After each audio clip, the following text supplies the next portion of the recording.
नमस्कार मित्रों। आज हम रासायनिक बल गतिकी चौथा पाठ 12th राजस्थान बोर्ड और central board of secondary education का उसमें प्रीवियस बोर्ड एग्जाम्स में पूछे गए प्रश्नों के बारे में डिस्कस कर रहे हैं। 2012 से 2022 तक इस पाठ में से कौन कौन से प्रश्न कैसे पूछे गए और उनका आंसर किस प्रकार लिखा जाना चाहिए। बड़ा ही महत्वपूर्ण और मैथमेटिकल कैलकुलेशन वाला प्रश्न है। इस प्रश्न के पाठ के प्रश्नों के लिए ब्लूप्रिंट में भी बड़ा अच्छा डिवीजन किया गया है मार्क्स का। बस यानी मल्टीपल चॉइस क्वेश्चन एमसीक्यू भी पूछा जाएगा, लघुत्तरात्मक प्रश्न भी पूछा जाएगा, अति लघुत्तरात्मक प्रश्न भी पूछा जाएगा और द्विग उत्तरीय प्रश्न भी पूछा जा सकता है। ठीक है ना। तो कौन कौन से प्रश्न आज तक पूछे गए पहले उनको डिस्कस करते हैं, उसके बाद करेंगे शेष बातें। लीजिए चलते हैं। पहला प्रश्न जो बोर्ड एग्जाम 2012 का है, बोर्ड एग्जाम 2012 में ये प्रश्न पूछा गया था और क्या है इसके बारे में प्रश्न। प्रथम कोटि की अभिक्रिया के लिए समाकलित वेग व्यंजक का सूत्र स्थापित कीजिए। मित्रों, इस प्रश्न को हल करने के लिए पहले हमें परिभाषा लिखनी चाहिए। क्या करना चाहिए? परिभाषा। प्रथम कोटि की अभिक्रिया के लिए, और वो परिभाषा क्या है? वह अभिक्रिया जिसका वेग अभिकारकों की सांद्रता के प्रथम घात के समानुपाती होता है। प्रथम घात के समानुपाती होता है, प्रथम कोटि की अभिक्रिया कहलाती है। ये मित्रों होगी परिभाषा, प्रथम कोटि की अभिक्रिया की परिभाषा। अब हम एक सिंपल अभिक्रिया के लिए, प्रथम कोटि की अभिक्रिया के लिए वेग व्यंजक व्युत्पन्न करते हैं। माना कि प्रथम कोटि की अभिक्रिया इस प्रकार है या हो रही है। मित्रों ध्यान दीजिए, अभिकारक ए है, वो कन्वर्ट होता है उत्पाद में। यह अभिक्रिया प्रथम कोटि की कब होगी? जब हमारी अभिक्रिया का वेग या अभिक्रिया की दर समानुपाती होगी हमारे अभिकारक की सांद्रता की प्रथम घात के। मित्रों, मैंने आपको समझाने के लिए ए की पावर 1 लिखा है। प्रथम घात के समानुपाती है अभिक्रिया का वेग, इसलिए प्रथम कोटि की अभिक्रिया है।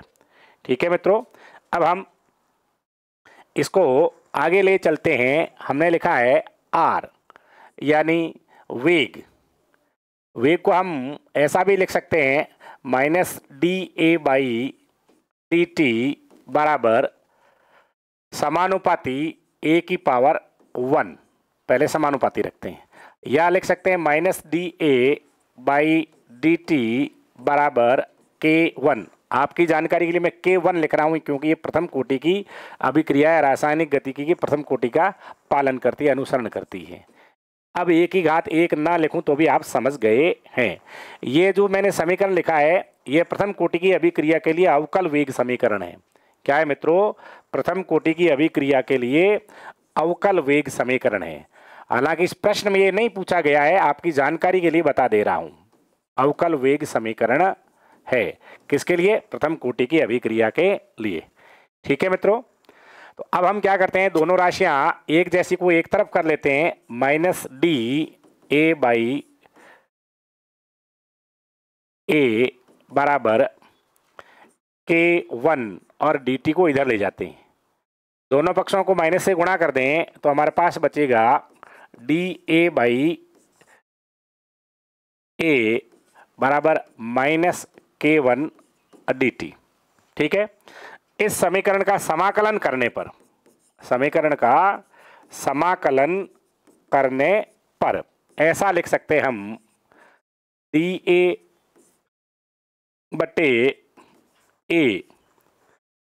बराबर -K1 dt।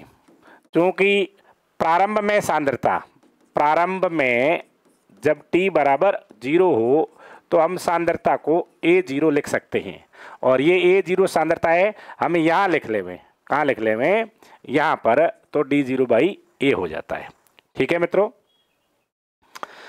और यदि ना भी लिखें तो भी कोई फर्क है इसमें पड़ने वाला नहीं। कैसे नहीं पड़ने वाला जानिए। अब हम समाकलन करते हैं दोनों ओर, तो मित्रों इसका समाकलन हो जाता है log a, ln लिखा मैंने, log a बराबर k1t प्लस c। ठीक है मित्रों, ये माइनस यहाँ रखते हैं तो यहाँ आएगा, यदि माइनस इधर रखते हैं तो माइनस यहाँ आएगा। क्लियर। अब आगे बढ़ते हैं इसको, क्योंकि बुक्स में कईयों में ये माइनस इधर दे रखा है तो इधर माइनस रहने दें, और कईयों ने पक्षांतरण करके इधर ले लिया जैसा मैंने लिया तो उसको इधर रहने दें, इससे कोई फर्क पड़ने वाला नहीं। ओके। अब हमारे पास ये एक आ गया समाकलित वेग समीकरण। क्या आया मित्रों? समीकरण नंबर 2 यह समाकलित वेग समीकरण है, लेकिन इसमें अभी भी समाकलन स्थिरांक c का मान ज्ञात करना है। यह c क्या है? समाकलन स्थिरांक है। तो समाकलन स्थिरांक के लिए क्या करेंगे मित्रों? इस पर एक शर्त लगाएंगे, क्योंकि प्रारंभ में जब t बराबर 0 होता है तब a बराबर a0 होगा। उस केस में क्या करेंगे? उस केस में ऐसा करेंगे, log a बराबर माइनस इधर रखें, भले इधर रखें कोई फर्क नहीं पड़ता, k1 t का मान 0 रख दिया और c जैसा है, तो हमारे पास आ गया ये वाला पद 0 हो गया, तो हमारे पास बचा c बराबर माइनस log, और मान रखा इसलिए ये क्या हो गया?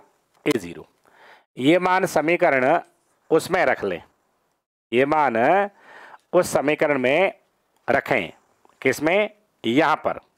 ये मान समीकरण 2 में रखें तो हमारे पास क्या आएगा ये देखते हैं। तो हमारे पास अब आएगा log a बराबर k1t प्लस c के स्थान पर, प्लस c था, प्लस c के स्थान पर आएगा अब माइनस log a और नोट।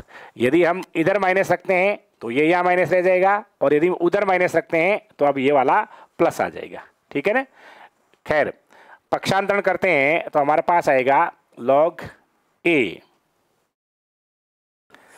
और ये आ जाएगा प्लस में, पक्षांतरण करेंगे इधर करेंगे तो ये प्लस का हो जाएगा log a0 बराबर k1t। इसको ऐसा भी लिख सकते हैं, log a0 को अंश में रखें बटे a को नीचे रख दें, तो बराबर हमारे पास हो जाएगा k1t। ठीक है मित्रों, ये प्रथम कोटि की अभिक्रिया के लिए समाकलित वेग व्यंजक है। इसे ऐसा लिखा जा सकता है कि 1 बराबर 1/t log a की प्रारंभ में सांद्रता बटे a की t समय पर सांद्रता। हम लोग जानते हैं प्राकृतिक लघु गुणक ln बराबर होता है 2.303 log base to 10। ये वाला मान यहाँ रखें तो हमारे पास बनेगा k1 बराबर 2.303/t log base to 10 प्रारंभिक सांद्रता a0 बटे t समय पर सांद्रता। ये हमारे पास वो समीकरण आ गया जिसकी हमारे को आवश्यकता थी। माना कि प्रारंभिक सांद्रता a0 बराबर a हो और t समय पर सांद्रता a माइनस x हो जाए। x वो मात्रा है जो अभिक्रिया में खर्च हो गई, खत्म हो गई, तो हमारे पास बचेगा k1 बराबर 2.303/t log base to 10 a बटा a माइनस x। यह हमारे लिए प्रथम कोटि की अभिक्रिया का समाकलित वेग व्यंजक है जिसको हमें व्युत्पन्न करना था। मित्रों, प्रश्न क्या था? प्रश्न हमारा ये था,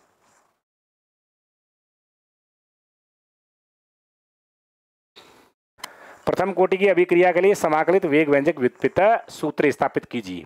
तो इस प्रकार हम परिभाषा लिखेंगे, फिर इस तरह से करेंगे, फिर इस तरह से करेंगे, और अंत में ये हमारे पास फॉर्मूला आएगा, और यहाँ अब हम लिखेंगे अतः प्रथम कोटि की अभिक्रिया का समाकलित वेग व्यंजक का सूत्र यह होता है। ठीक है मित्रों, बढ़े आगे। आगे बढ़ने के लिए हमारे जो प्रश्न का दूसरा भाग था, प्रथम कोटि की अभिक्रिया के लिए वेग स्थिरांक k का मान ये दिया हुआ है 0.693 0 इंटू 10⁻⁻14 प्रति सेकंड पाया गया है, प्रति सेकंड। मित्रों यहां ध्यान देना, वेग व स्थिरांकों की इकाई k0 की इकाई, k1 की इकाई, k2 की इकाई और kn की इकाई। मेरा आपको सिखाने का ये मकसद है कि वेग स्थिरांक की इकाई द्वारा, वेग नियतांक की इकाई के द्वारा या विशिष्ट अभिक्रिया वेग की इकाई के द्वारा हम अभिक्रिया की कोटि ज्ञात कर सकते हैं। शून्य कोटि की अभिक्रिया के लिए वेग स्थिरांक या वेग नियतांक की इकाई होती है मोल प्रति लीटर प्रति सेकंड। प्रथम कोटि की अभिक्रिया के लिए वेग नियतांक की इकाई होती है प्रति सेकंड। द्वितीय कोटि की अभिक्रिया के लिए वेग नियतांक की इकाई होती है लीटर प्रति मोल प्रति सेकंड। ठीक है ना। और इस कोटि की अभिक्रिया के लिए होती है मोल बटे लीटर 1 - n प्रति सेकंड। ठीक है मित्रों, तो हमारे पास ये है प्रति सेकंड है, इसका मतलब अभिक्रिया प्रथम कोटि के लिए नाम में लिखा है प्रथम कोटि की। इस अभिक्रिया का अर्धायु काल ज्ञात कीजिए। क्या ज्ञात करें मित्रों? अर्धायु काल। ठीक है, तो हम अर्धायु काल ज्ञात करते हैं।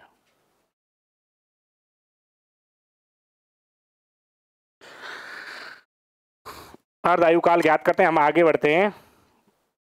प्रथम कोटि की अभिक्रिया के लिए अर्धायु काल, प्रथम कोटि की अभिक्रिया के लिए अर्धायु काल। मित्रों ध्यान देना, हमारे को यहाँ दिया क्या है? हमारे को यहाँ दिया गया है प्रथम कोटि की अभिक्रिया के लिए वेग स्थिरांक का मान। क्या दिया गया है? प्रथम कोटि की अभिक्रिया के लिए वेग स्थिरांक का मान दिया हुआ है और उस मान से हमारे को ज्ञात करना है। ठीक है मित्रों, सेकंड पोर्शन हम जानते हैं कि प्रथम कोटि की अभिक्रिया के लिए, अब यह सीधा लिखें, टी हाफ बराबर होता है 0.693 बाई के। ठीक है मित्रों, ये फॉर्मूला हम पहले से जानते हैं। अब इसमें हम वो मान रख देंगे। ज्ञात क्या करना मित्रों? ध्यान दिया आपने, हमें ज्ञात करना था अभिक्रिया का अर्धायु काल।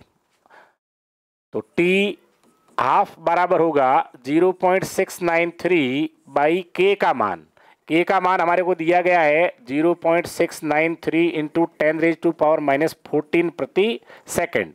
तो ये मान रखते हैं यहाँ 0.693 इंटू 10⁻⁻14 प्रति सेकंड।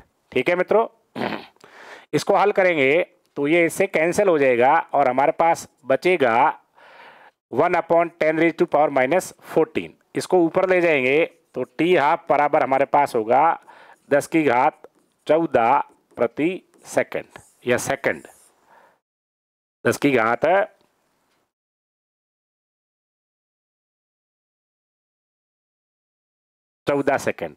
ये सेकंड नीचे था, ऊपर जाएगा तो प्लस हो जाएगा, इसलिए हमारे पास क्या बचा? टी हाफ बराबर 10⁻14 धनात्मक में प्रति सेकंड। सेकंड हम जो कहेंगे, क्योंकि प्रथम कोटि की अभिक्रिया के लिए इसलिए हम प्रति सेकंड कह सकते हैं। ठीक है ना, ये रहेगा।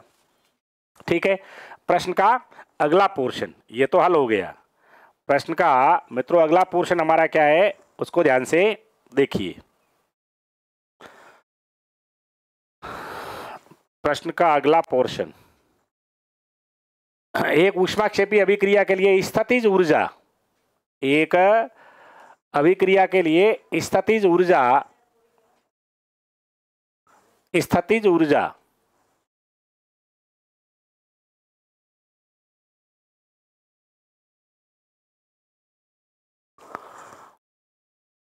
एवं अभिक्रिया निर्देशांक के मध्य आरेख बनाइए जिसमें क्रिया कारक और उत्पाद के लिए सक्रिय ऊर्जा, सक्रिय संकर और स्थिति ऊर्जा को दर्शाया गया है। बड़ा अच्छा प्रश्न है, यानी हमें एक ऐसा आरेख बनाना है जिसमें ये हमारे प्रश्न का तीसरा पोर्शन, हमारे प्रश्न का तीसरा पोर्शन है, जिसमें क्या करना है?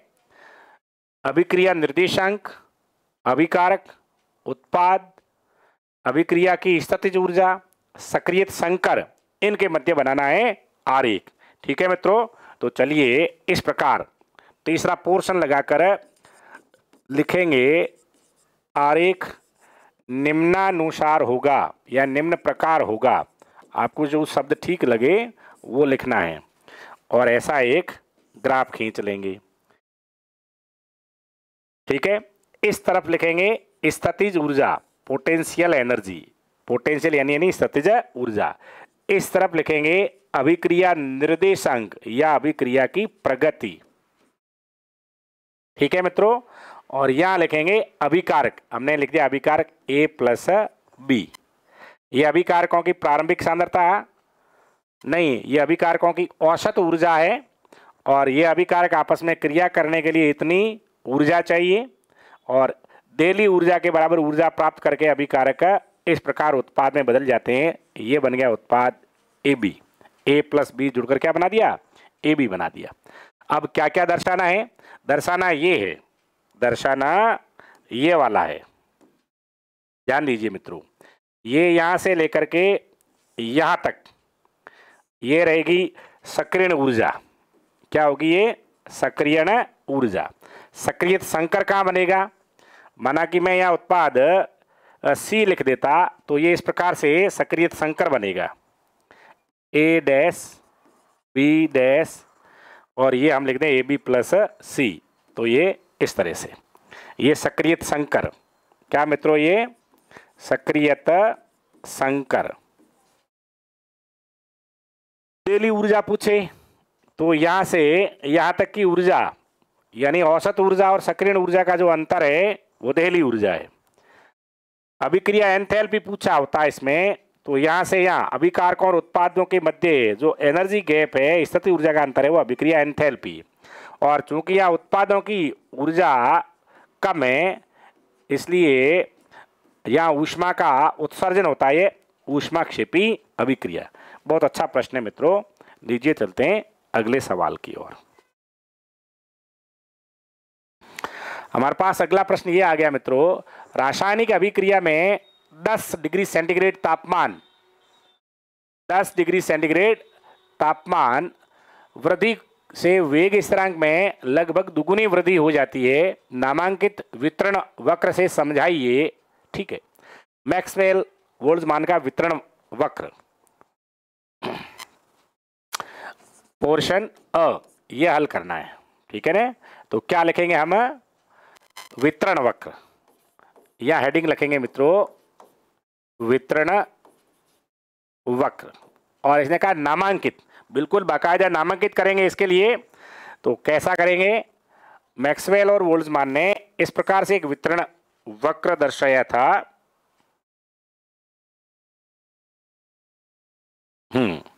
यह हम लेते हैं अभिकारक अणुओं का अंश। क्या लेते हैं? अणुओं का अंश, जिसको NE/NT लिखते हैं। और इस तरफ हम लेते हैं, क्या लेते हैं? बोलो, तापमान लेंगे या ऊर्जा लेंगे? ठीक है ना, तो हम इस तरफ लेंगे तापमान या ऊर्जा। बोले जल्दी से। अभिक्रिया निर्देशांक। क्या लेंगे? अभिक्रिया निर्देशांक, जिसको हम कहते हैं यहाँ गतिज ऊर्जा। अभिक्रिया की गति अभिक्रिया निर्देशांक या गतिज ऊर्जा कहें, या हम कहें अभिक्रिया निर्देशांक। अभिक्रिया की प्रगति, दोनों एक बातें। ठीक है मित्रों, ग्राफ खींचते हैं। तो पहले इसने कहा T ताप पर ग्राफ इस प्रकार प्राप्त होगा।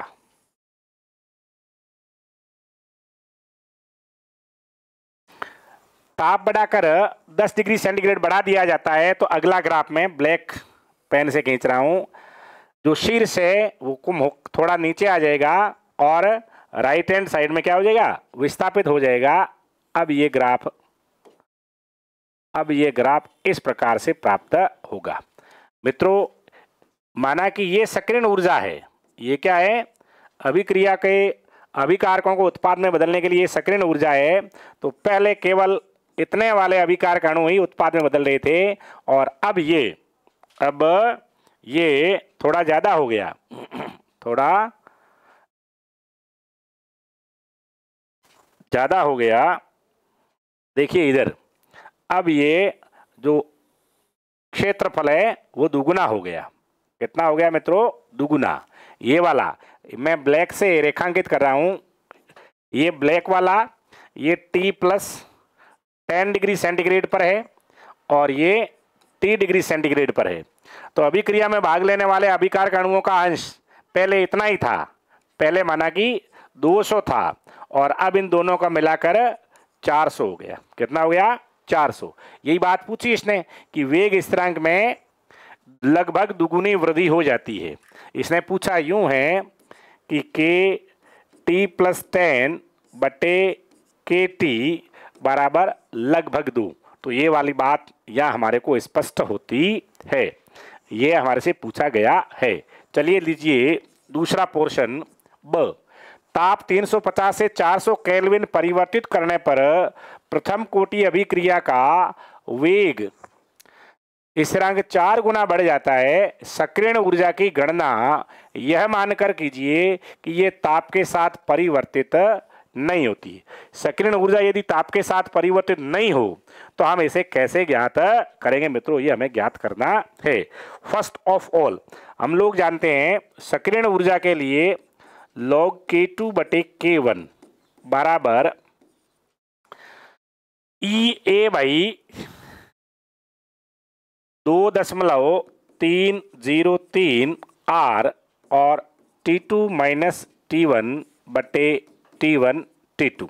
ये समीकरण है हमारे पास, ये हमारे पास है समीकरण है मित्रों। इस बात को ध्यान देंगे, ये सक्रियण ऊर्जा ताप के मध्य और वेग स्थिरांक के मध्य संबंध दर्शाने वाला समीकरण है। इस समीकरण में अब क्या दिया है? T1 दिया मित्रों 350 केल्विन, T2 दिया है 400 केल्विन, K1 और K2, K1 को 1 माने तो K2 वेग स्थिरांक 4 गुना बढ़ जाता है, यानी ये 4 दिया है। इसको हम यदि K1 माने तो ये 4K1 हो जाता है। ऐसा कर सकते हैं, या K2 का मान 4 लिख सकते हैं, जो भी है जैसा लिखना चाहे हम वैसा कर दें। अब ये मान रखें तो हमारे पास ये आएगा मान कि log 4K1 बाई K1 बराबर सक्रियण ऊर्जा का मान तो ज्ञात करना है और बाकी वाले सारे मान हमें रखने हैं। तो हम रखेंगे EA बटे 2.303। मित्रों आर का मान, आर बराबर होता है 8.314 जूल प्रति केल्विन प्रति किलोग्राम। तो हम ये रख देंगे 8.314 into T2 minus T1, T2 minus T1 का मान रखें तो हमारे पास हो जाएगा 400 माइनस 350 डिवाइड बाई 400 गुणा 350। अब इन मान को हल करेंगे तो यहाँ तो क्या आ जाएगा? K1 से K1 कट गया, log 4 आ जाएगा। क्या आ जाएगा? हमारे पास आएगा log 4 बराबर EA बाई 2.303 इंटू 8.314 इंटू 50 बटे 400 गुना 350। ठीक है मित्रों, अब इसको अगले पेज पर लें। इसको कहाँ लें? अगले पेज पर लेते हैं तो हमारे पास क्या आता है? हमारे पास निकल कर आता है EA बराबर log 4 का मान, log 4 का मान जानते हैं कितना होता है? हम लोग जानते हैं क्योंकि log 2 बराबर होता है 30/10, तो log 4 का मान होता है 60/20। कई बार ये मान दे रखा होता है, जैसे इस प्रश्न में दिया हुआ है, इतना भी हो सकता है। तो ये मान सारे रखें तो EA बराबर हमारे पास क्या हो जाएगा? log 4 का मान उससे गुणा कर देंगे। पीछे वाले पोर्शन में जाएं तो हमारे पास ये बचा था 4, log 4 बराबर था EA डिवाइड बाई, ऊपर रहेगा तो into 50 divide by 2.303 into 8.314 into 400 गुणा 350। ठीक है मित्रों, तो EA बराबर होगा, EA बराबर ये सारा गुणा हो जाएगा तो 0.60 26 इंटू 2.303, ये कहाँ से आया मित्रों? ये यहाँ से आया, log 4 का मान है, गुणा 8.314 गुणा 400 गुणा 350 डिवाइड बाई 50। इसे हल करेंगे मित्रों, ये गणितीय गणना है, इसको हल करोगे तो आपके लिए सक्रिय ऊर्जा का मान प्राप्त होगा और वो होगा लगभग 32.88 किलो जूल। और इस तरह से आप आंसर ज्ञात कर सकते हैं। बड़ा सरल प्रश्न है, ऐसा प्रश्न पूछा जाता है, इस साल भी पूछने की गुंजाइश पूरी। चलते हैं अगले प्रश्न की ओर। उत्प्रेरक की उपस्थिति में अभिक्रिया का वेग, उत्प्रेरक की उपस्थिति में अभिक्रिया का वेग अधिक हो जाता है। इस कथन को अभिक्रिया निर्देशांक व ऊर्जा में वक्र बनाकर समझाइए। ठीक है मित्रों, यानी हमें ये बताना है कि उत्प्रेरक की उपस्थिति में, हमें ये बताना है कि उत्प्रेरक की उपस्थिति में अभिक्रिया का वेग बढ़ जाता है। ठीक है ना, यानी हमें अभिक्रिया में धनात्मक उत्प्रेरक की भूमिका दर्शानी है। उत्प्रेरक द्वारा अभिक्रिया वेग में वृद्धि, ठीक है ना, अधिक हो जाता है, दर्शाने हेतु वक्र या ग्राफ कैसा होगा मित्रों? ध्यान दीजिएगा, ऐसा होगा।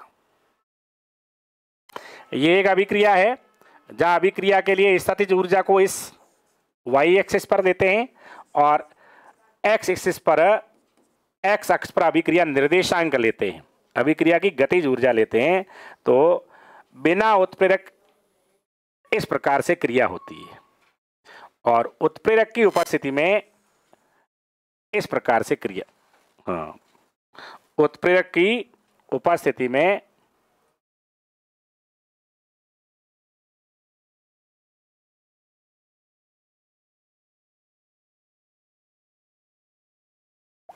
इस प्रकार से क्रिया, ये गड़बड़ कैसे कर रहा है भाई?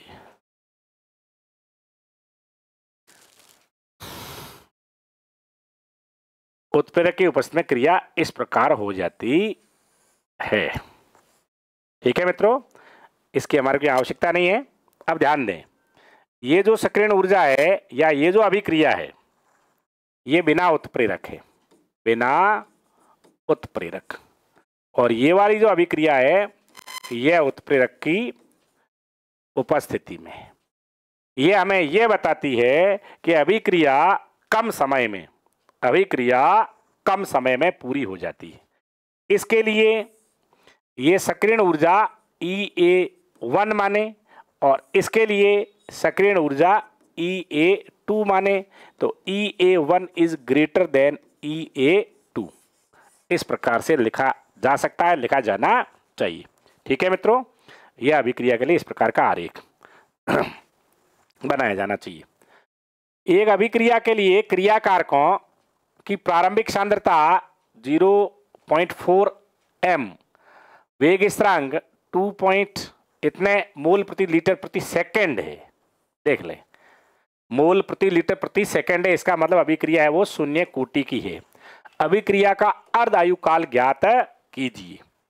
ठीक है मित्रों, एक बात यहां समझ में आई, वेग स्थिरांक की इकाई से कि अभिक्रिया शून्य कोटि की है। अभिक्रिया कैसी है? शून्य कोटि की।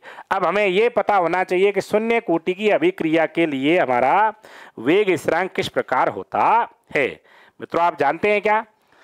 जानते हैं तो आइए इधर ब हम लिखेंगे, क्योंकि यह एक शून्य कोटि की अभिक्रिया है, यह एक शून्य कोटि की अभिक्रिया है और शून्य कोटि की अभिक्रिया के लिए, शून्य कोटि की अभिक्रिया के अर्ध आयु के लिए सूत्र T½ बराबर क्या होता है? बोलेंगे आप, प्रारंभिक सांद्रता बटे 2 के। तो हम लिखते हैं यहां प्रारंभिक सांद्रता बटे 2 के। अब आते हैं प्रश्न पर। प्रारंभिक सांद्रता इतनी दी गई है, तो मान रखें 0.4 मोल बटे मोलरता मोल प्रति लीटर है, ठीक है ना। वेग स्थिरांक तो 2 गुणा 2.5 इंटू 10⁻⁻⁴, ठीक है ना। ये मोल प्रति लीटर है, वो भी मोल प्रति लीटर है, मोल प्रति लीटर प्रति सेकंड, ठीक है। तो इससे ये मोल प्रति लीटर कट जाएगा, सेकंड बचेगा, प्रति सेकंड बचेगा, ठीक है ना। हल करेंगे तो ये 0.4 दशमलव यहाँ से हटा दें तो यहाँ रख दें 0, तो 4 का इसमें भाग चला जाएगा 5 बार, हमारे पास निकल कर आएगा T½ बराबर 1/5 गुणा 2.5 गुणा 10⁻⁻⁴ प्रति सेकंड। अब इसको गुणा करेंगे, इसको हल करेंगे तो हमारे पास मान निकल कर आएगा तकरीबन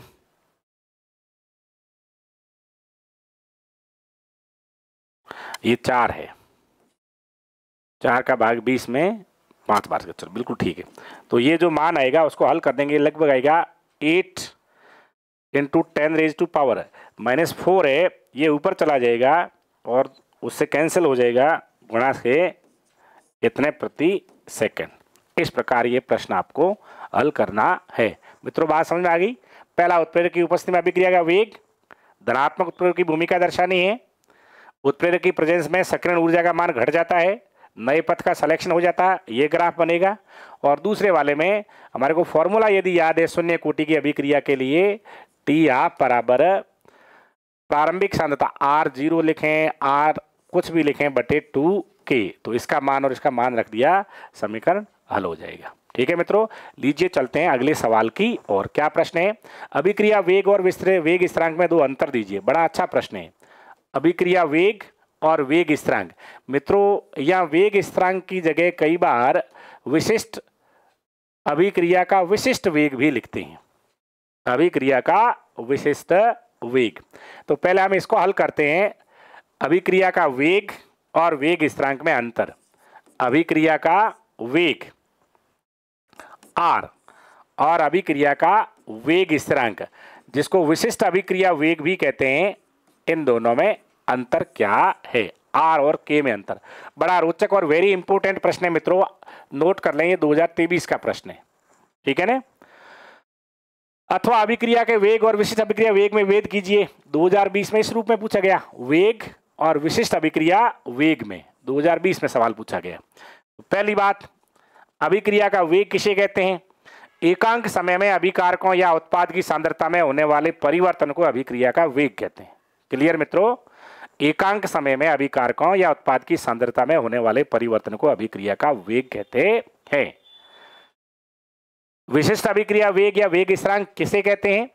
जब अभिकारकों या उत्पादों की सांद्रता इकाई हो, अभिकारक और उत्पाद की सांद्रता कितनी हो?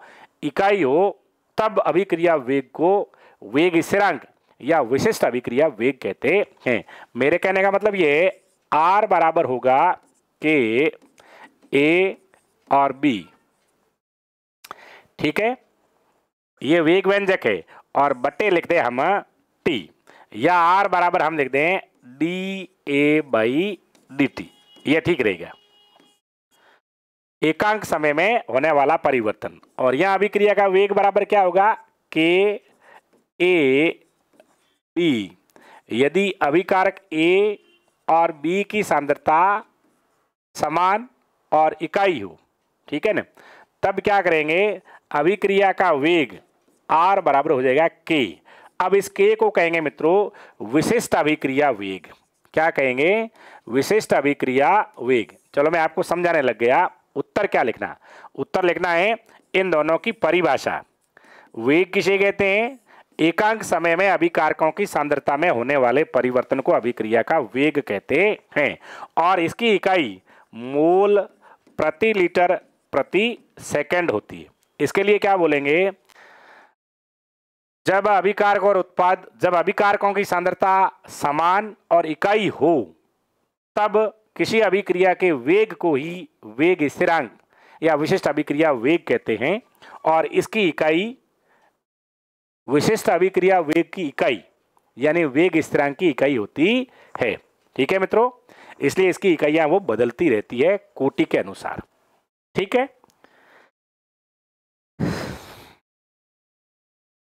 इसकी इकाई अभिक्रिया की कोटि पर निर्भर करती है। दूसरी बात, एक अंतर हो गया परिभाषा, दूसरा अंतर हो गया इकाई का, तीसरा अंतर, यह अभिक्रिया का वेग रेट ऑफ रिएक्शन आर, अभिकारकों की सांद्रता, अभिकारकों की प्रकृति, पृष्ठीय क्षेत्रफल, उत्प्रेरक, अभिक्रिया माध्यम और प्रकाश या विकिरण पर निर्भर करता है, ताप पर निर्भर करता है। लेकिन जो विशिष्ट अभिक्रिया वेग है वो केवल और केवल ताप पर निर्भर करता है, अन्य कारकों पर निर्भर नहीं करता। इस प्रकार ये अंतर हो गए। अगला लेते हैं, ताप 400 केल्विन से 420 केल्विन परिवर्तित करने पर प्रथम कोटि की अभिक्रिया का वेग स्थिरांक दोगुना बढ़ जाता है। अभिक्रिया की सक्रिय ऊर्जा की गणना ये मानकर कीजिए कि ताप के साथ परिवर्तित नहीं होती है, सक्रिय ऊर्जा स्थिर रहती है। मित्रों वही फॉर्मूला है हमारे पास जो पहले वाला था। क्या था हमारे पास यहाँ पर? वो फॉर्मूला जो अभी हमने हल किया था उससे प्रीवियस क्वेश्चन में, log K2/K1 बराबर EA divide by 2.303 R T2 minus T1 बटे T1 T2।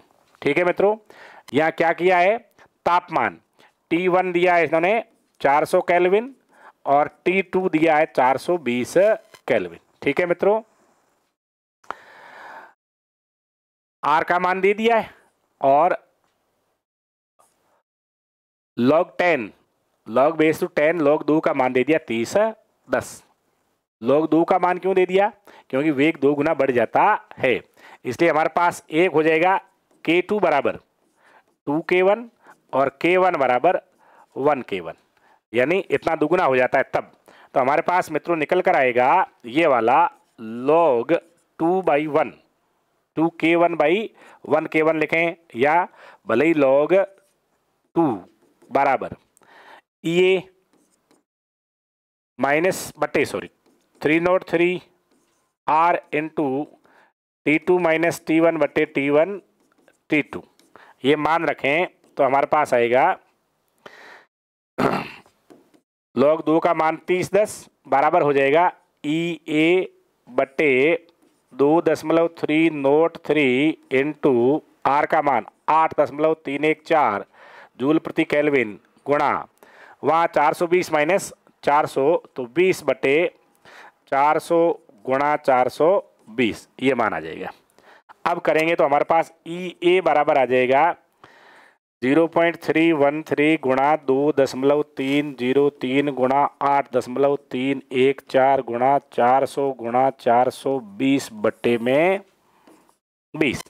इसको हल करेंगे मित्रों, इसको आपको हल करना चाहिए, हल करोगे तो उत्तर लगभग जो आंसर आएगा वो हमारे आ जाएगा EA बराबर 48.4 किलो जूल। ठीक है मित्रों, किलो जूल में 1000 का भाग देते हैं तो किलो जूल आ जाता है। लीजिए अगला सवाल, अभिक्रिया कोटि व अणुसंख्यता में दो अंतर दीजिए, एक भाग दर्शाइए कि प्रथम कोटि की अभिक्रिया के 99% पूर्ण होने में लगा समय 90% अभिक्रिया पूर्ण होने में लगने वाले समय से दोगुना होता है। मित्रों 100% ये प्रश्न आपके बोर्ड एग्जाम 2023 में आने वाला है। ठीक है ना, हल करते हैं। पहला पोर्शन हमारा है हमारा पोर्शन पहला क्या है, अभिक्रिया की कोटि और अणुसंख्यता में अंतर।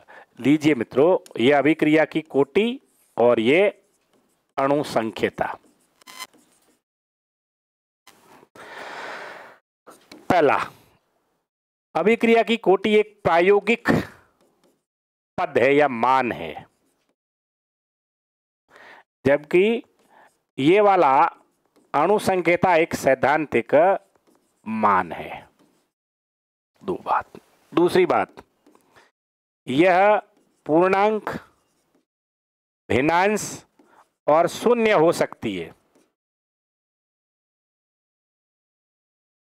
लेकिन ये अणुसंख्यता केवल पूर्णांक होती है, केवल पूर्णांक होती है, भिन्नांश या शून्य नहीं होती। दो ही अंतर पूछे, हमने दो कर लिए। अगला पोर्शन ब, दर्शाइए कि प्रथम कोटि की अभिक्रिया के 99% पूर्ण होने में लगा समय 90% में पूर्ण हो गए समय से दुगुना होता है। बड़ा अच्छा और बड़ा ही रोचक प्रश्न है, लेकिन प्रश्न हल करने के लिए पहले हमारे को ये जानना पड़ेगा हमारे पास फॉर्मूला क्या है। प्रथम कोटि की अभिक्रिया के लिए फॉर्मूला आपको याद हो तो बोलिएगा। हम लोग जानते हैं टी बराबर होता है 2.303 बट्टे के लॉग ए बटा ए माइनस एक्स, ठीक है ना। तो हमारे पास ये है फॉर्मूला प्रथम कोटि की अभिक्रिया के लिए। प्रथम कोटि की अभिक्रिया के लिए सूत्र के बराबर है हमारे पास 2.303 बटे टी लॉग बेस टू 10 ए बटे ए माइनस एक्स, या हम इसे लिखते हैं आर नोट बटे आर, ठीक है ना, या हम लिखते हैं इसे एन नोट बटे एन टी। खैर इससे मतलब नहीं, हमारे को यहाँ तक काम है। अब हमें चाहिए समय, तो हम लिखेंगे टी बराबर 2.303 बटे के लॉग बेस टू 10 प्रारंभिक सांद्रता बटे टी समय पर सांद्रता। अब क्योंकि 99% पूर्ण होने में लगा समय, लिखेंगे टी 99% बराबर 2.303 बटे के एंड लॉग 10। अब 99% पूरा हो रहा है तो प्रारंभिक सांद्रता है 100 और अंतिम सांद्रता है 100 माइनस 99। इसको हल करेंगे तो हमारे पास थोड़ा सिंपल फॉर्मूला आएगा, बराबर 2.303 बटे के लॉग 100 बटे 1, ठीक है। और लॉग 100 का मान कितना होता है, इसको और हल कर लें तो आप सारे बच्चे जानते हैं लॉग 10 का मान होता है 1 और लॉग 100 का मान होगा 10। क्यों मित्रों, जानते हैं ना। तो हम लिख सकते हैं 2303 बाई के लॉग 10, ये हमारे पास हो गया समीकरण नंबर 1, ठीक है। दूसरे वाले के लिए टी 90% के लिए फॉर्मूला होगा हमारे पास 2.303 बाई के लॉग ए बटे ए माइनस एक्स, ठीक है ना। तो हम दोबारा लिखें 2.303 बाई के लॉग प्रारंभिक सांद्रता 100 माना की और अंतिम सांद्रता 100 माइनस 90। तो हमारे पास फॉर्मूला निकल कर आएगा टी 90% बराबर 2.303 बाई के लॉग 100 बटे में 10। 10 से ये कट जाएगा तो हमारे पास बचेगा टी 90% बराबर 2.303 बाई के लॉग 10। ये हमारे पास दूसरा फॉर्मूला, समीकरण नंबर 2, ठीक है मित्रों। समीकरण 1 में 2 का भाग देने पर, समीकरण 1 में 2 का भाग देने पर, तो टी 90 1 में 2 का भाग 99 बटे टी 90% बराबर हमारे पास बचा 2.303 बटे के, सॉरी ये कहाँ से आ गया, लॉग, ये लॉग 10 है, ठीक है ना, और वहाँ मान 10 था, ठीक है ना, गुणा। अब बटा लिखने के लिए इसको उल्टा कर देते हैं, के बटे 2.303, वहाँ लॉग 100 था तो मैं यहाँ लॉग 100 लिख देता हूँ, ठीक है ना, लॉग 100। अब देख लो इससे क्या होगा, कैसे सरल हो जाएगा, कर लें इसको।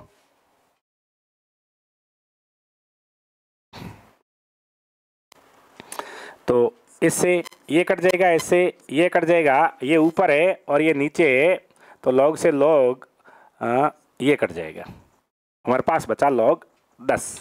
क्या बचेगा? log 10, और जिसका मान कितना होता है? 2।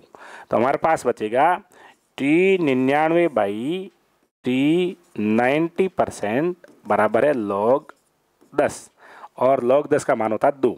तो हम ऐसा लिख सकते हैं T99% बटे T90% बराबर 2।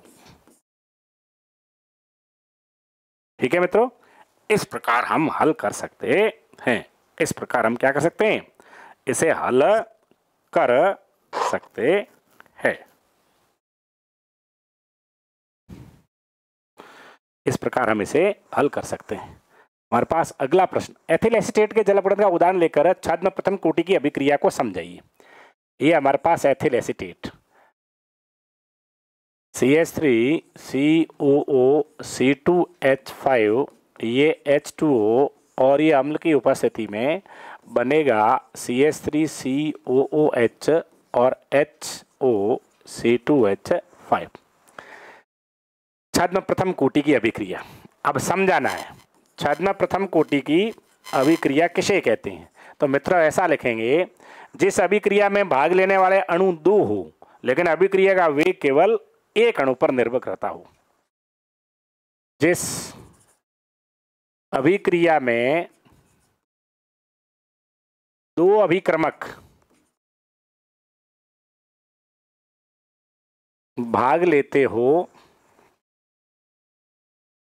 और अभिक्रिया का वेग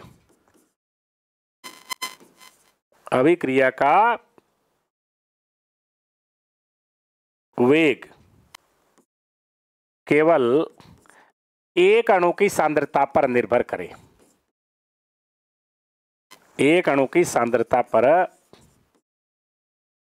निर्भर करता हो, तो उसे छद्म प्रथम कोटि की अभिक्रिया कहते हैं। या यूं भी लिखते हैं कई बार, जिस अभिक्रिया की कोटि 1 हो और अणुकता 2 हो। कोटि कितनी हो? 1, और अणुकता कितनी हो? 2। उसे छद्म प्रथम कोटि की अभिक्रिया कहते हैं। छद्म प्रथम कोटि की अभिक्रिया कहते हैं। यहां पर मित्रों ध्यान देना, यहां पर इस अभिक्रिया का जो वेग है वो अभिक्रिया का वेग बराबर K CH3COOC2H5 की सांद्रता पर निर्भर करता है, इसकी सांद्रता पर निर्भर नहीं करता, क्योंकि विलायक अधिक मात्रा में है। इसलिए प्रथम कोटि की अभिक्रिया या छद्म प्रथम कोटि की अभिक्रिया है। ठीक है मित्रों, चलें आगे। शून्य कोटि और प्रथम कोटि की अभिक्रिया के वेग स्थिरांक की इकाइयां लिखिए। बड़ा सरल और रोचक प्रश्न है, अति लघुत्रात्मक प्रश्न में आ सकता है। तो शून्य कोटि की अभिक्रिया, शून्य कोटि की अभिक्रिया का वेग स्थिरांक बराबर होगा K0 बराबर मोल प्रति लीटर प्रति सेकंड। प्रथम कोटि की अभिक्रिया का वेग स्थिरांक, तो प्रथम कोटि के लिए K1 बराबर होगा प्रति सेकंड। ठीक है मित्रों, बड़ा सरल प्रश्न है, बड़ा रोचक प्रश्न। आगे चलते हैं। अभिक्रिया के अर्धायु किसे कहते हैं? प्रथम कोटि के वेग समीकरण से अर्धायु ज्ञात करने का सूत्र व्युत्पन्न कीजिए। किसी रासायनिक अभिक्रिया के लिए अर्धायु की परिभाषा दीजिए। मित्रों, अर्धायु अभिकारकों की प्रारंभिक सांद्रता को आधा होने में लगने वाला समय लिख देता हूं मैं।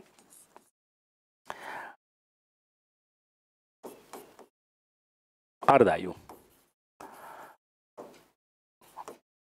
अभिकारकों की प्रारंभिक सांद्रता या कोई भी सांद्रता, जब हम अभिक्रिया को नोट कर रहे हैं तब के आधा होने यानी खर्च होने में लगा समय उस अभिक्रिया का अर्धायु काल या अर्धायु कहलाती है।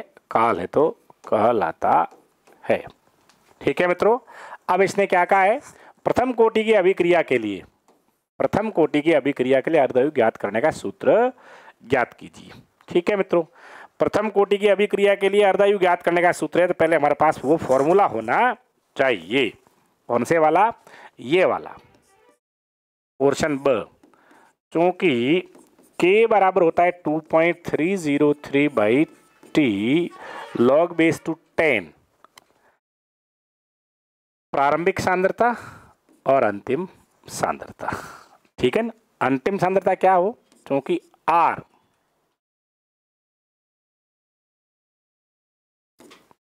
प्रारंभिक सांद्रता तो आर नोट है, और टी समय पर सांद्रता कितनी हो जाए? आधी हो जाए। क्या हो जाए? आधी हो जाए। तो क्या लिखेंगे? तब हम लिखेंगे आर बराबर R0/2। ये वाला मान महत्वपूर्ण है। ठीक है मित्रों, ये मान रखेंगे तो हमारे पास क्या आएगा? हमारे पास आएगा के बराबर 2.303 बटे टी आप, क्योंकि आधा हो जाता है इसलिए टी आप, लॉग R0/2। ये से ये कट जाएगा, ये चला जाएगा ऊपर, तो हमारे पास बचेगा के बराबर 2.303 बाई टी आप, और ये बचेगा log 2। हम लोग जानते हैं कि log 2 बराबर होता है 0.3010। तो ये मान रखकर वहां गुणा करेंगे तो हमारे पास आएगा के बराबर 2.303 गुणा 0.3010 बटे टी हाफ, या टी हाफ बराबर करेंगे तो हमारे पास इसका गुणनफल आ जाएगा 0.693 बाई के। यही ज्ञात करना था। ठीक है, व्युत्पत्ति कीजिए। यह प्रथम कोटि की अभिक्रिया के लिए अर्धवायु काल। प्रथम कोटि का अभिक्रिया का अर्धवायु काल अभिकारकों की सांद्रता पर निर्भर नहीं करता है और वेग स्थिरांक के व्युत्क्रमानुपाती होता है। चलिए मित्रों, अगला प्रश्न। यह एक अभिक्रिया है ग्लूकोज के लिए, इसके लिए वेग व्यंजक लिखिए। ठीक है, हमें पता है छद्म प्रथम कोटि की अभिक्रिया, बोर्ड एग्जाम 2013 सप्लीमेंट्री के प्रश्न है, तो हम लिखेंगे वेग आर बराबर के CH3COO2H5। छद्म प्रथम कोटि की अभिक्रिया है, इसलिए यह अभिक्रिया का वेग जल की सांद्रता पर निर्भर नहीं करता है। पहले हमने डिस्कस किया छद्म प्रथम कोटि की अभिक्रिया उसे कहते हैं जिस अभिक्रिया की आणविकता तो 2 हो लेकिन कोटि 1 हो। ठीक है मित्रों, चलते हैं अगले प्रश्न की ओर। ऊर्जा व अभिक्रिया निर्देशांक के मध्य आरेख का चित्र बनाकर सक्रियण ऊर्जा पर उत्प्रेरक के प्रभाव को समझाइए। बोर्ड एग्जाम 2013, 2019 और 2016। अब देख लीजिए ये सवाल आपके इस साल कितना महत्व रखता है आने के लिए। बिल्कुल महत्व रखता है, और आपको ये मानना चाहिए कि इसको 100% एग्जाम में आना पड़ेगा 2023 में। मित्रों, जब बोर्ड एग्जाम हो जाएगा उसके बाद में ये वीडियो रिवाइज करवाऊंगा, बताऊंगा मैं आपको ये प्रश्न मैंने 100% बताए थे और आपके एग्जाम में आ गई। अब आप इनको कितनी गंभीरता से लेते हो ये आप पर निर्भर करता है। ये किस पर निर्भर करता है? आप पर निर्भर करता है। ठीक है मित्रों, ऊर्जा और अभिक्रिया निर्देशांक के आलेख का चित्र बनाइए, उत्प्रेरक के प्रभाव को समझाइए। अब मित्रों यहाँ इसमें कहीं नहीं दिया है कि उत्प्रेरक धनात्मक है या उत्प्रेरक ऋणात्मक है, कुछ नहीं दिया है, तो हम धनात्मक उत्प्रेरक का प्रभाव दर्शाते हैं। क्या कह रहा हूं मैं कह रहा हूं कुछ नहीं दिया हुआ है तो हम धनात्मक उत्प्रेरक का प्रभाव दर्शाते। मैं आपके ऋणात्मक ही दर्शा दूंगा, डरिएगा नहीं। इस तरह से एक आलेख खींच लें, इस तरफ लिखते हैं आप अभिक्रिया निर्देशांक, अभिक्रिया की गतिज ऊर्जा, अभिक्रिया की प्रगति एक्स एक्सिस पर, और वाई एक्सिस पर ले लें आप अभिक्रिया के लिए स्थितिज ऊर्जा। इसको हम सक्रियण ऊर्जा भी कह सकते हैं। ठीक है ना। अब ये अभिकारक है, ये अभिकारकों की औसत ऊर्जा है, और ये बिना उत्प्रेरक के इस प्रकार ग्राफ होता है। ठीक है मित्रों, और उत्प्रेरक की उपस्थिति में ग्राफ इस तरह से प्राप्त होता है। अब हम क्या बताएंगे, ये हमारे पास अभिकारक R है और ये हमारे पास उत्पाद P है। ठीक है ना। तो मैं ऐसा कर लूं, यहां पर एक मध्यवर्ती संकुल बनता है। यहां क्या बनता है? सक्रियत संकर भी कहते हैं, मध्यवर्ती संकुल भी कहते हैं, या सक्रियत संकर। मित्रों यदि हम यहां A प्लस बी ले लें और यहां A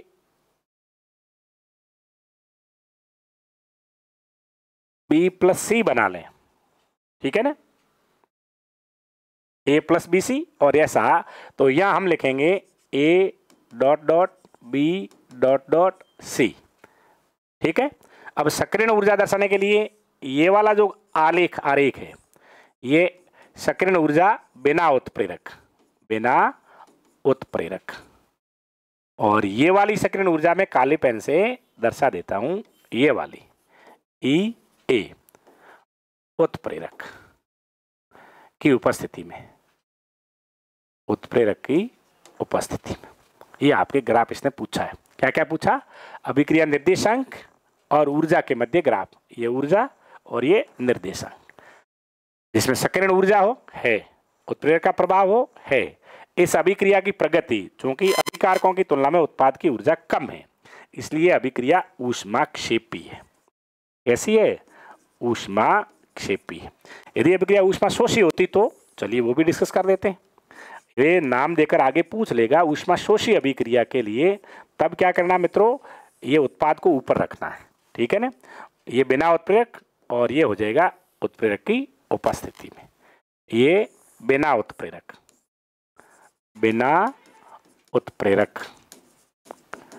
ये, और ये उत्प्रेरक, ठीक है। ये अभिक्रिया निर्देशांक और ये अभिक्रिया की ऊर्जा, जिसको हम स्थितिज ऊर्जा कहते हैं, इस तरह से मित्रों, ठीक है।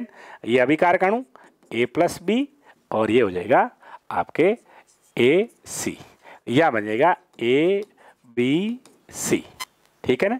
और ये जो यहाँ ये वाला जो गैप है यहाँ से यहाँ, ये डेल्टा H बराबर है ऊष्माशोषी के लिए पॉजिटिव होगा, और इसके लिए ये वाला जो गैप है वो डेल्टा H बराबर नेगेटिव हो जाएगा, ठीक है मित्रों।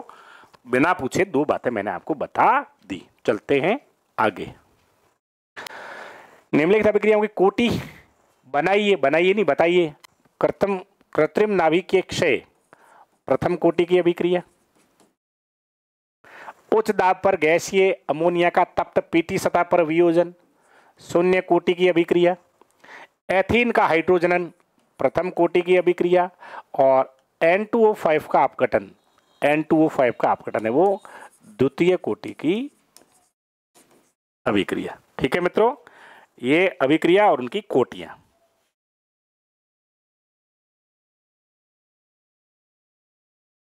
N2O5 बोर्ड एग्जाम 2014, ये भी प्रथम कोटि की अभिक्रिया है, मैंने भूल से यहाँ द्वितीय लिख दिया, प्रथम कोटि की अभिक्रिया। ये हमारी बुक में से उठाए गए डायरेक्ट, ठीक है ना। तो यह बनाइए नहीं है बताइए, तो बताइए, मतलब हमारे याद है नाभिकीय क्षय से संबंधित जितनी भी अभिक्रिया होती है, नाभिकीय विघटन वाली जितनी भी, रेडियो एक्टिव अपघटन वाली, रेडियो एक्टिव क्षय वाली जितनी अभिक्रिया होती है, वो सारी की सारी कैसी होती है? बोलो ना, प्रथम कोटि की होती है। और बाकी उच्च दाब पर गैसीय अभिक्रिया है, ये वेग समय पर निर्भर नहीं करता है, इसलिए ऐसी कैसी अभिक्रिया हो जाएगी? शून्य कोटि की अभिक्रिया हो जाएगी। एथीन का हाइड्रोजन प्रथम कोटि की अभिक्रिया, और N2O5 का अपघटन भी प्रथम कोटि की अभिक्रिया है, ठीक है मित्रों। इसको आपको याद करना पड़ेगा, एक आध सवाल यहां से पूछा जा सकता है। अगला प्रश्न, किसी अभिक्रिया के लिए वेग स्थिरांक की इकाई प्रति सेकंड है, अभिक्रिया की कोटि क्या होगी? तो शून्य कोटि की अभिक्रिया लिए होता है मोल प्रति लीटर प्रति सेकंड, प्रथम कोटि के लिए होता है प्रति सेकंड। तो कौन सी हो गई? प्रथम कोटि की अभिक्रिया। अगला प्रश्न, अभिक्रिया 2A प्लस बी उत्पाद हेतु अवकलन वेग समीकरण लिखिए। 2015 का सवाल है मित्रों, तो ऐसा लिखना है 2A प्लस बी क्रिया करके ये बनाता है उत्पाद अवकल वेग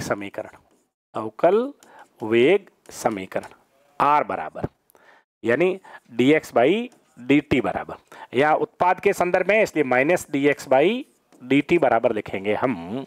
क्या लिखेंगे? -1/2 D A by D T बराबर, यहाँ बी के मोलों की संख्या नहीं दी हुई है इसलिए माइनस डी बी बटे डी टी, ये आपके अवकल वेग समीकरण। ठीक है, हम क्या करते हैं मित्रों, जिन अभिक्रियाओं में अभिकारकों के मोलों की संख्या अलग अलग होती है उनका अवकल वेग समीकरण या वेग समीकरण लिखने के लिए स्टोइकियोमेट्रिक कोएफिशिएंट या मोल की संख्या को रस समीकरण मितीय गुणांक को हर के रूप में, बट्टा के रूप में लिखते, 1/, के रूप में लिखते, 1/, के रूप में लिखते दर्शाते हैं। चलिए लेते हैं अगला प्रश्न। प्रथम कोटि की अभिक्रिया का अर्धायु काल 10 सेकंड है, इसके वेग स्थिरांक की गणना कीजिए। ठीक है मित्रों, ये सवाल है हमारे पास, k बराबर 0.693 बाई टी हाफ, तो इसने दे रखा है k बराबर 0.693 बट्टे में 10 सेकंड, भाग दे दो, मान आ जाएगा। 10 का भाग देंगे तो क्या आ जाएगा, ये तो आप भी जानते हैं।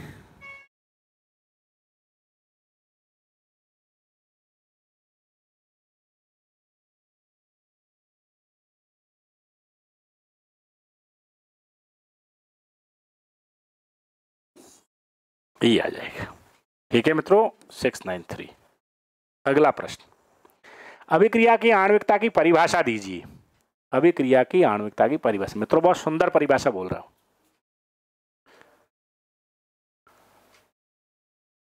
सरल अभिक्रिया में भाग लेने वाले अभिकारक अणुओं की संख्या को आणविकता कहते हैं। सरल या प्राथमिक अभिक्रिया में भाग लेने वाले अभिकारक अणुओं की संख्या को अभिक्रिया की आणविकता कहते हैं, या यूं कह दें वेग निर्धारक पद में भाग लेने वाले अभिकारक अणुओं की संख्या को आणविकता कहते हैं। ये किसी अभिक्रिया के वेग निर्धारक पद में भाग लेने वाले अभिकारक अणुओं की संख्या को,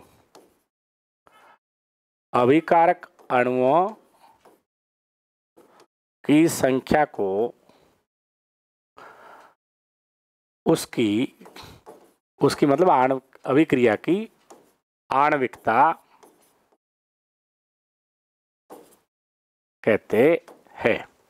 ठीक है मित्रों, इस प्रकार ये प्रश्न हमारा कंप्लीट हो जाता है।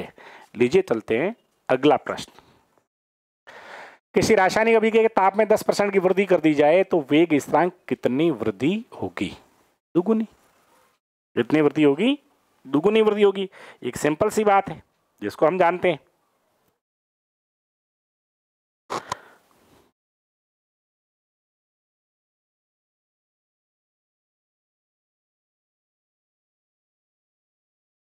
तो उत्तर क्या होगा?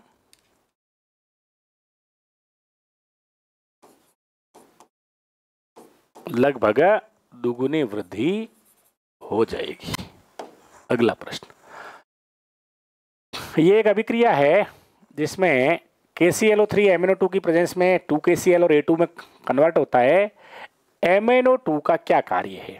तो अ का उत्तर है धनात्मक उत्प्रेरक या उत्प्रेरक के रूप में, या उत्प्रेरक का कार्य है। अभिक्रिया वेग की ताप पर निर्भरता दर्शाने वाला वितरण वक्र दर्शाइए। लीजिए सर, ये वितरण वक्र, ये अभिक्रिया के लिए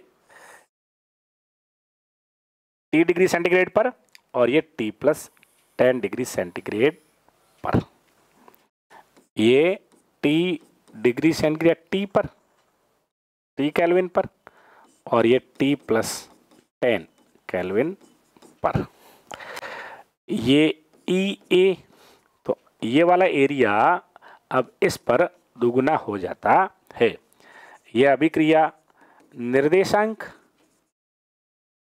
और ये आपके सक्रिय अणुओं का मूल अंश। ठीक है, इस प्रकार से ये हो जाता, दर्शा दिया जाता है। 19वां प्रश्न, अभिक्रिया के वेग को प्रभावित करने वाले कारक कौन कौन से हैं? वेग नियम की परिभाषा लिखिए। शून्य कोटि की अभिक्रिया के लिए वेग स्थिरांक का सूत्र व्युत्पन्न कीजिए, बोर्ड एग्जाम 2016 का प्रश्न है। या शून्य कोटि की अभिक्रिया के लिए समाकलित वेग व्यंजक व्युत्पन्न कीजिए, 2016 का प्रश्न है। या छद्म प्रथम कोटि की अभिक्रिया किसे कहते हैं? एकसु शर्करा का प्रतिलोमन किस प्रकार की अभिक्रिया है? प्रथम कोटि की अभिक्रिया है, छद्म प्रथम कोटि की अभिक्रिया है। रासायनिक समीकरण लिखिए। प्रथम कोटि की अभिक्रिया का वेग स्थिरांक इतना है, अर्धवायु ज्ञात कीजिए और आर्यनीय समीकरण के आधार पर लॉग के और 1/t के मध्य आलेख बनाइए। बहुत अच्छा और रोचक प्रश्न है, ठीक है ना। चलते हैं एक एक करके सभी को हल करते हैं। अभिक्रिया के वेग को प्रभावित करने वाले कारक कौन कौन से हैं? तो अभिक्रिया के वेग को प्रभावित करने वाले कारक कौन कौन से नाम लिखा है। तो नंबर 1 अभिकारकों की सांद्रता, नंबर 2 अभिकारकों की प्रकृति, नंबर 3 ताप, नंबर 4 उत्प्रेरक, नंबर 5 माध्यम, नंबर 6 विकिरण का प्रभाव। ठीक है मित्रों, ये कारक हैं जो अभिक्रिया के वेग को प्रभावित करते हैं। किसको प्राप्त करते हैं? अभिक्रिया के वेग को। एक और है पृष्ठीय क्षेत्रफल। ये 7 कारक है। कितने? 7 फैक्टर्स जो अभिक्रिया वेग को प्रभावित करते हैं। वेग नियम की परिभाषा दीजिए। वेग नियम वह समीकरण जिसमें अभिक्रिया का वेग अभिकारकों की सांद्रता पदों के घातों के मध्य संबंध दर्शाता है, अभिक्रिया का वेग नियम कहलाता है। अभिक्रिया के वेग और अभिकारकों की सांद्रता पदों के मध्य संबंध दर्शाने वाले समीकरण को वेग नियम कहते हैं। ठीक है मित्रों, बात समझ में आ गई? अभिक्रिया का वेग उसमें भाग लेने वाले अभिकारकों की घातों पर निर्भर करता है। ठीक है ना, तो वो वेग नियम हो गया। अब शून्य कोटि की अभिक्रिया के लिए इसको यदि हम लिखना चाहेंगे वेग नियम परिभाषा, तो हम ऐसा लिख सकते हैं, वेग समानुपाती अभिकारक ये ए और अभिकारक बी, इनकी घातें एक्स वाई या एन एम जो भी लिख दें, ये वेग नियम हो गया। ठीक है, शून्य कोटि की अभिक्रिया के लिए वेग स्थिरांक का सूत्र व्युत्पन्न कीजिए। ये सिंपल बात है मित्रों, आप कर सकते हैं, आप इजीली कर सकते हैं।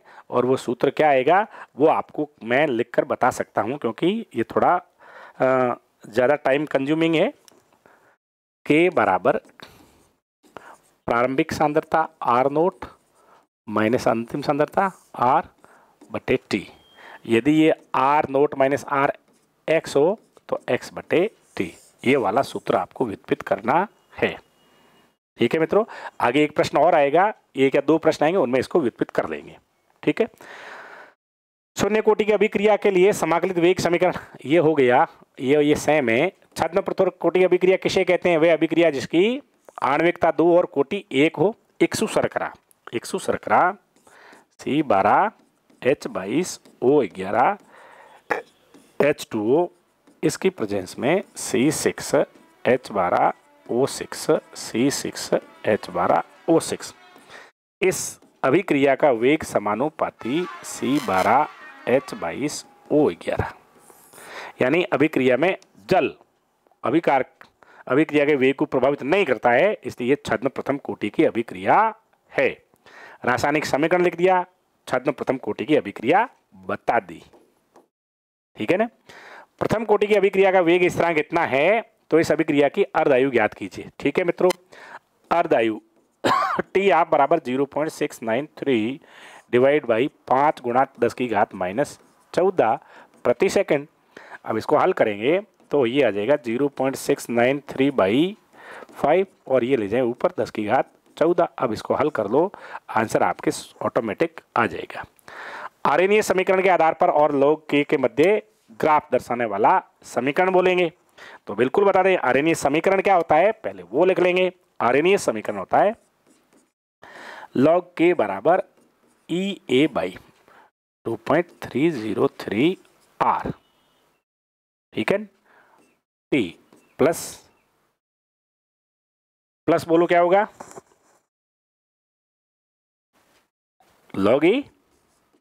अब इसके बीच संबंध किसमें बताना है, ये एक तो इसके बीच में और एक 1/t के बीच में, 1/t के बीच में। किसके बीच में? 1/t के बीच में। तो इस प्रकार का ग्राफ आएगा। यहाँ छोटी सी जगह में भी दर्शाया जा सकता है, ये स वाला। तो यहाँ ले लेते हैं हम log k, यहाँ लेते हैं 1/t और ग्राफ खींचते हैं। तो ग्राफ कैसा आएगा, नीचे की ओर ढाल वाला आएगा और यहाँ ढाल बराबर होगा -EA/2.303R। ठीक है मित्रों, इस प्रकार हम अगले प्रश्न की ओर बढ़ेंगे और वो हमारा होगा ये वाला प्रश्न। ये वाला, प्रथम कोटि की अभिक्रिया में अभिकारकों की मात्रा 5 ग्राम से घटकर 3 ग्राम होने में 10 सेकंड लगते हैं, तो वेग स्थिरांक का मान ज्ञात कीजिए। बड़ा अच्छा प्रश्न है, बड़ा ही अच्छा प्रश्न है।